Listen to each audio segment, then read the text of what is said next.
வெண்பருத்தி நூலெடுத்து வாய் வெடிச்ச பூவெடுத்து நான் அணிஞ்சிட தொடுத்து வச்ச நடினமான மாலை இது.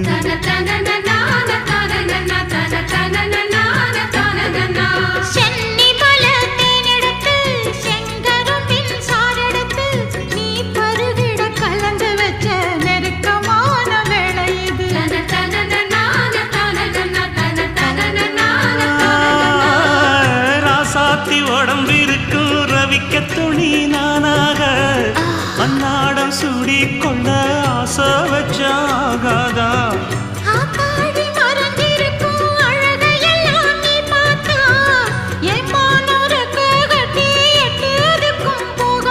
அடிச்சி சக்கரையே எட்டி நீயும் நிக்கிறியே நான் ஏங்கி ஏங்கி பார்க்கிற போறாங்க.